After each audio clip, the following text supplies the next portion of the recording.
जी, hello दोस्तों, मैं हूं कमर चीमा। उम्मीद है आप लोग ठीक होंगे। दोस्तों, कहा यह जा रहा है कि this is a year of anarchy in international politics. अगर आप दुनिया को देखें 1945 से लेके अमेरिका और उसके इत्तेहादियों ने एक असूल बनाया कि एक इंटरनेशनल ऑर्डर क्रिएट किया, जिसमें कहा जा रहा है कि जो जो ऑर्डर था, ना तो वो पूरा लिबरल उस वक़्त रहा और ना ही इंटरनेशनल हुआ।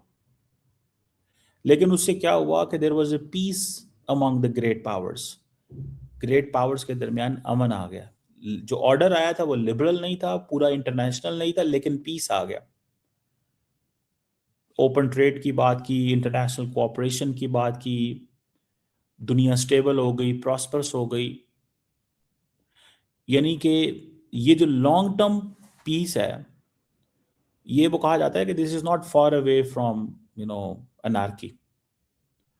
और कहा जाता है कि जो फर्स्ट हाफ है 20th सेंचुरी का, जिसमें दो जंगें हुई, एक ग्लोबल डिप्रेशन आया, पेंडेमिक आई, सब कुछ हुआ, ग्लोबल रूल्स कोई नहीं थे, वीक इन्फोर्समेंट मैकेनिज्म्स थे, दुनिया के पास कोई ज़्यादा चॉइसेस नहीं थी।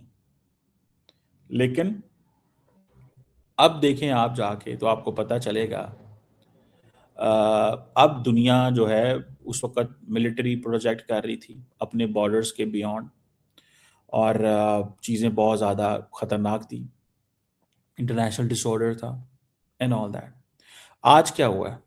आज दुनिया में अगर कोई पावरफुल कंट्री है तो वो अमेरिका है। और अमेरिकी सदर जो हैं, वो ये समझते हैं कि जो पोस्ट 1945 ऑर्डर जो था वो उन्होंने उड़ा के रख दिया। उन्होंने कहा जी कि there is a decline of that, और दिस इज बिकॉज अमेरिका ये चाहता है। अब अमेरिकी सदर जो है, he believes in territorial expansion, और जो पोस्ट 1945 के बाद की ये नॉर्म नहीं है। बॉर्डर्स जो हैं, they can not be redrawn with the force, with the force of arm. और जो डोमेस्टिक इंस्टीट्यूशंस हैं, उनके ऊपर भी आप चढ़ाई नहीं करते। और फॉरेन जो एक्सपेंशनिस्ट ड्रीम्स होते थे वो भी नहीं होते थे। सो जो ट्रम्प जो है, उसने बेसिकली एक दुनिया ऐसी क्रिएट की है, या वो एक ऐसी दुनिया चाहते हैं जहां पे you find there is an anarchy. आपको अनार्की नजर आती है, to be honest, and you have no choice. You have no choice. आपके पास कोई चॉइस नहीं है। You have to act. आपने सिर्फ क्या करना है? एक्ट करना है।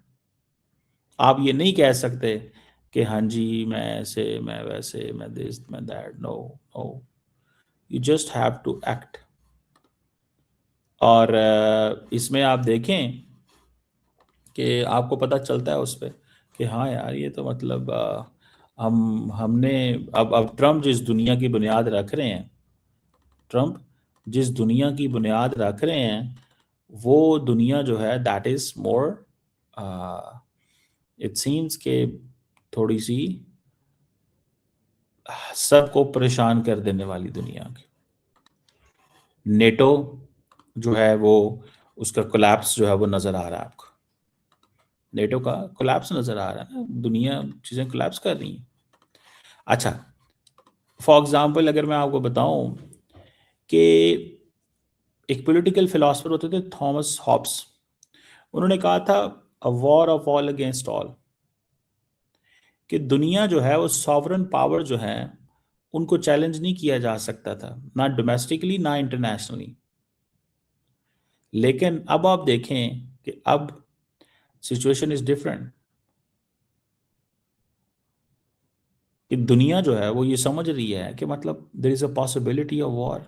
हर कोई हर एक से लड़ रहा है। अब फॉर एग्जांपल अनार्की को देख लें। जो रियल स्कॉलर्स हैं दुनिया में इंटरनेशनल रिलेशंस के, वो समझते हैं कि अनार्की से ही सारी की सारी वो अपनी एकेडमिक इंक्वायरी को शुरू करते हैं। और जो ट्रम्प इस वक्त जो है,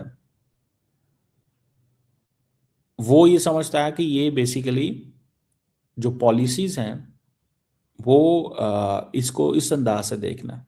वो they believe in pragmatic realism. They believe in pragmatic realism. अच्छा, जो pragmatic realism है, that is very significant, ठीक है। और pragmatic realism से मुराद ये है कि आपने हर कीमत के अंदर, यानी कि there is no rules based international order कोई नहीं है।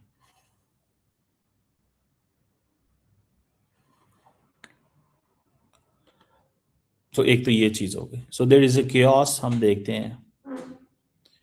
और जो एब्सेंस ऑफ अथॉरिटी है इंटरनेशनल सिस्टम के अंदर, आप देखते हैं फॉर एग्जांपल दुनिया में कहा जाता है there is a principle of self help, ठीक है ना जी। इंटरनेशनल रिलेशंस में वो कहता है ना सेल्फ हेल्प, ये दुनिया अब सेल्फ हेल्प की बात कर रही है। जो अनार्की है उससे मुराद ये है कि अब दुनिया में क्योस है, सेंट्रल अथॉरिटी कोई नहीं है। और अगर सेंट्रल अथॉरिटी है, यूएन को अंडरमाइन कर रहे हैं। ट्रम्प कह रहे हैं कि मैं बोर्ड ऑफ पीस बना रहा हूँ, ठीक है ना जी, मुझे यूएन चाहिए नहीं है। वो गए लास्ट टाइम यूएन, उन्होंने कहा कि वहाँ यूएन की तो लिफ्ट खराब हो गई थी और उसका ये हो गया था। वो दुनिया के कुछ 66 जो इंटरनेशनल इंस्टीट्यूशन हैं उससे बाहर निकल आए। तो ये चीज़ें जो है ना वो नज़र आती हैं। अब अगर आप ये देखें, जो जो रिस्क है वॉर का वो बहुत ज़्यादा बढ़ गया। जो रिस्क है वॉर का वो बहुत ज़्यादा बढ़ गया। वॉर का रिस्क बढ़ गया है। और मुझे ज़ाती तौर पे ये लगता है, ठीक है ना जी, कि इंटरनेशनल सिस्टम सारे का सारा ही ऐसे लगता है अगले 3 सालों में क्लैप्स कर जाना। लेकिन आप इस चीज़ को देखें, अगर एब्सेंस ऑफ सेंट्रल अथॉरिटी की, दैट डज नॉट मीन कि इंटरनेशनल सिस्टम कोलैप्स कर जाए और दुनिया जो मर्जी करती रहे। सो ऑर्डर और स्टेबिलिटी किस तरह आएगी, ये चीज़ें किस तरह होंगी। सो ये जो एक वर्ड में आपने एक थेरी का नाम सुना होगा, हेजमोनिक स्टेबिलिटी थेरी, जिसमें यह है कि जो इंटरनेशनल सिस्टम जो है वो ज़्यादा स्टेबल है जब कंट्रीज जो है, जब एक कंट्री डोमिनेट करता है, ठीक है ना जी। ये जो हेजमोनिक स्टेट जो है वो इंटरनेशनल स्टेबिलिटी देती है, वो इंस्टीट्यूशंस देती है, सिक्योरिटी अलायंसेस बनाती है, ठीक है। तो हेजमोनिक स्टेबिलिटी थ्योरी जो है, that is what they actually believe in, कि ये वो इस चीज़ है। ये एक रॉबर्ट गिल्पिन हुआ करते थे, उन्होंने कहा था कि बेसिकली जो हेजमोनिक स्टेट है वो प्रोवाइड करती है international goods and services and monetary institutions. और ये जो हेजमोनिक ऑर्डर्स होते हैं वो सारी बातें जंगों से आते हैं और वो भी इसी तरह ही गिरते हैं। जब पुराने हैचमॉन जो होते हैं वो ओवर एक्सपैंड करते हैं, नई पावर्स उठती हैं एंड ऑल दैट, तो वो फिर नई डोमिनेंस की बात करते हैं। अमेरिका जो है वो जिस पॉइंट पे पहुंचा है, जो जिसे वो कहते हैं ना, यानी कि जो पॉल कैनेडी की एक बेसिकली थेरी है कि ये जो इंपीरियल ओवर स्ट्रेच है, ठीक है ना जी, वो एक बड़ी इंपॉर्टेंट है। ये अफगानिस्तान इराक में जा जाके इन्होंने फजूल अपनी ताकत का इस्तेमाल किया। This is a perspective in the United states. अब एक चाइना जो है वो राइज कर रहा है टेक्नोलॉजिकली, लीडरशिप, इकोनॉमिक डोमिनेंस है। अब जो वाशिंगटन जो है वो, अमेरिकन जो लीडरशिप है वो क्या सोच रही है, वो अपने एलाइज, पार्टनर्स और इन चीज़ों की तरफ चल पड़ा।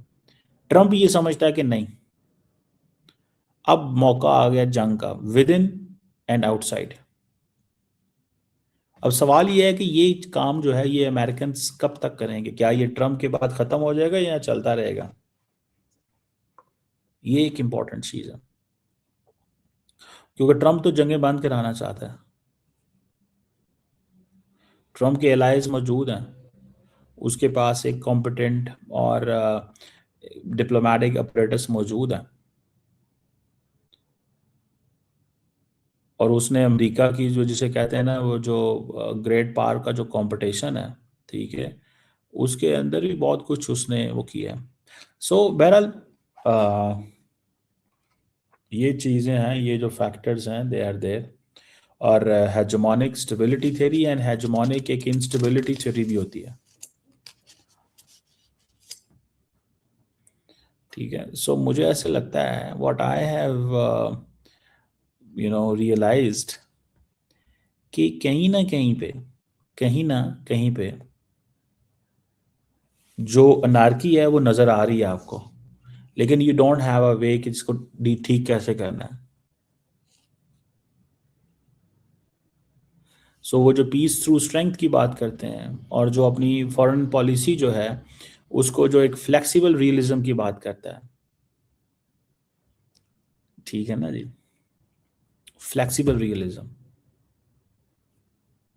और ये जो फ्लेक्सिबल रियलिज्म से मुराद इसमें ये भी है कि यू आर रियलिस्टिक उस चीज़ के बारे में जो पॉसिबल हो एंड डिज़ायर आप कर रहे हो दूसरे मुल्कों के साथ नेगोशिएशंस करके। मुझे ये लगता है कि ये एक बड़ी चीज़ है जो हम कर सकते हैं, ठीक है। बहरहाल अमेरिकन पावर जो है वो रूल ऑफ लॉ में थी, उसके एक वो सारा कुछ मौजूद था। उसने सॉफ्ट पावर जो थी अपनी एड ख़त्म कर दी, टेक्नोलॉजिकल डोमिनेंस जो थी सब कुछ उसने वो कंप्लीट ख़त्म कर दिया सारा कुछ, लेकिन स्टिल अमेरिकन सॉफ्ट पावर और पावर वहाँ पे मौजूद है, ठीक है ना जी। इसको अमेरिका के अंदर कहा जाता है कि जो अमेरिका की जो फॉरेन पॉलिसी है ना वो पर्सनलिस्ट डिक्टेटरशिप पे यकीन रखती है, डोमेस्टिकली भी एंड इंटरनेशनली भी। और जो अमेरिका के जो लोग हैं वो एक समझ लें कि जो एक हॉबिसियन अनार्की के अंदर है, ठीक है। हॉबिसियन अनार्की, मैंने आपको बताया था ना कि जो क्या नाम है उसका, इंटरनेशनल रिलेशंस के अंदर थॉमस साहब ने कहा था there is a war of all against all, so this is a Hobbesian anarchy, means कि हर कोई हर एक से लड़ रहा है। सो जो फ्लेक्सिबल रीजनलिज्म की बात करते हैं कि जो कर सकते हो वो कर लो, जो नहीं कर सकते उसको छोड़ दो। मुझे याद है कि ट्रम्प का जो बेटा है जैरेड कुशनर, साने लाया जैरेड कुशनर, उसने कहा था कि हम जो है वो प्रैग्मेटिक रियलिज्म पे यकीन रखते हैं, कि इट मीन्स कि you don't go for the values, you go for the interest. I think that's significant, बहुत ज़बरदस्त इंटरनेशनल सिस्टम है फॉर दोस्त ऑफ अस जो हम लोग सारे इंटरनेशनल रिलेशंस के स्टूडेंट हैं। For us it's so so so significant to see what's going on, and it's interesting to read, understand, imagine, judge behaviors, and then articulate them into जो आप theoretic framework के अंदर उसको articulate करना। So it's a very very uh, interesting. Let's see.